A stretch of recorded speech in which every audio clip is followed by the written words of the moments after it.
ધીરે ધીરે જમીન હલતી હતી તો મેં મારા મમ્મીને કીધું કે આ જમીન હલે છે તો મને કે ના તું પ્રેગ્નેન્ટ છો ને એટલે તને ચક્કર આવતા હશે મેં કીધું ના ચક્કર નથી આવતા સાચે હલે તો થોડીક વાર થઈ તો એકદમ જોરદાર થઈ ગયું. Very first, when the floor started shaking, I told my mother that all the floor is shaking. So my mother said that no, it's happening because you are pregnant, so you are feeling dizzy. A lot of people here, they just say, well, this thing happened, I lost a leg, it is what it is. I don't think about it. I don't have thoughts on, what that experience was like or how I'm working now because I don't think about it. Like, it is what it is. I would rather have a leg. I have no option, but I don't have a leg, so life goes on.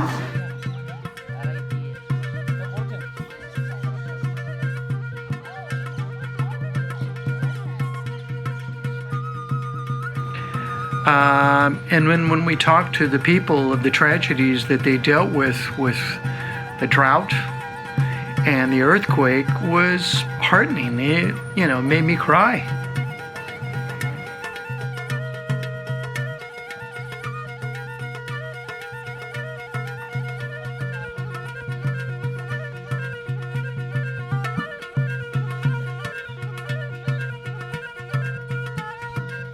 Hi. My name is Garth. I'm originally from California and I currently live in Mexico City. I want to tell you a little bit about a trip I just took to India with the Immerse program. We went to Gujarat state and we interviewed people who live there about the earthquake, how it impacted their lives, and how they've recovered since then. Okay, so let's do a little Indian geography. On this expedition, we went to the Indian state of Gujarat, insert map here, and then within Gujarat is a district called Kutch, and then within Kutch is a city called Bhuj. So we spent the majority of our time during the expedition in the city of Bhuj, though we also traveled to places outside of Bhuj in the district of Kutch.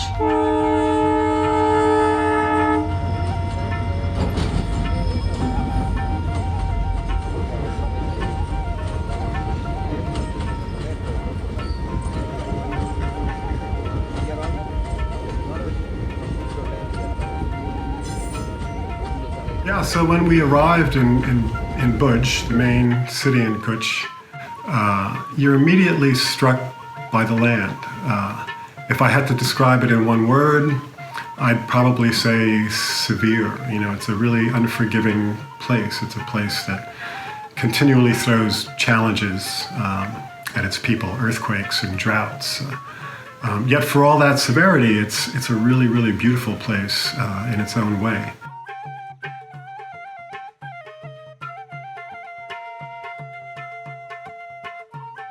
We'd spend a week speaking with survivors of the 2001 earthquake, which really devastated the region, and that our specific project would be exploring the resilience of the Kutch people and sorting out how to best tell that story. So pretty much from the first meeting, I was all in.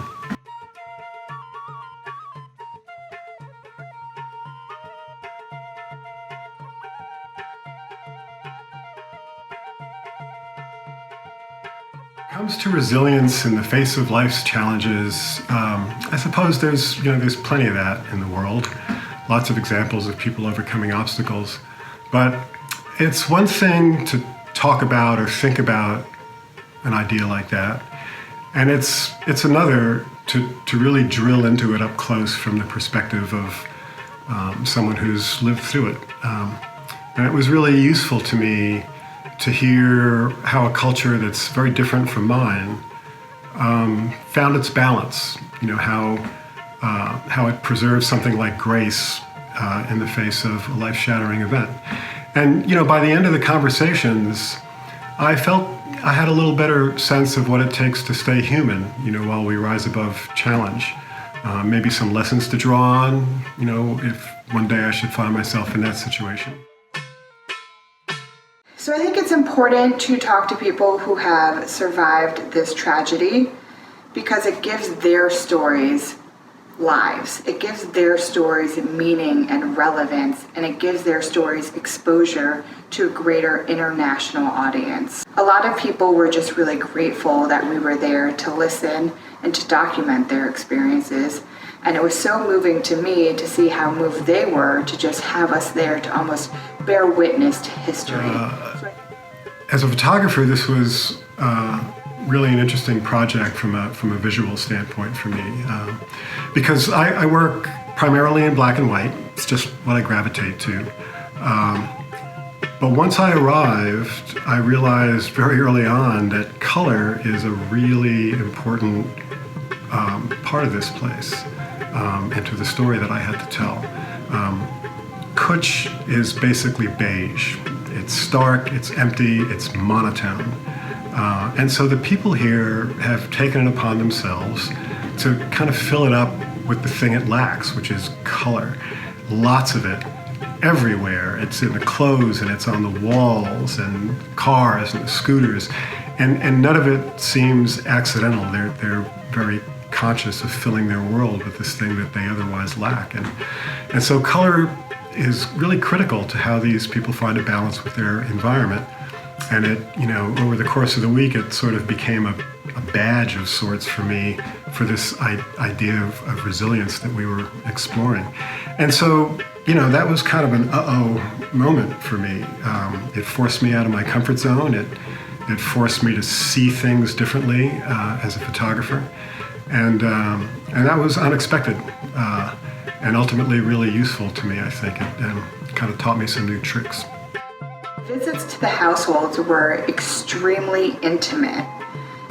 It was a little bit awkward at first when we would first sit down with the families. They would all be very excited to have visitors in their home and would offer us chai or some other beverage and usually something light to eat. So there was a level of formality around that.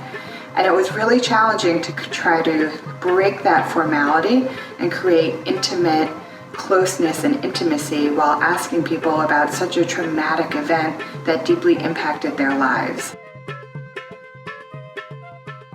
When I first heard about the expedition, I was a little freaked out because the fact is that I'm going to have to travel 30 hours, and I'd never been to India before.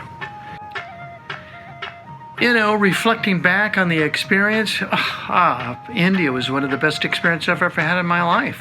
All the experience that we had together as a team. Yes, I would go on another trip again. Everything that happened was a wonderful experience. The people of Kutch and Kutch and being out there in the desert. Oh, God. What can I say? I really want to go back. I want to go back to the desert. I want to go out to the salt fields again.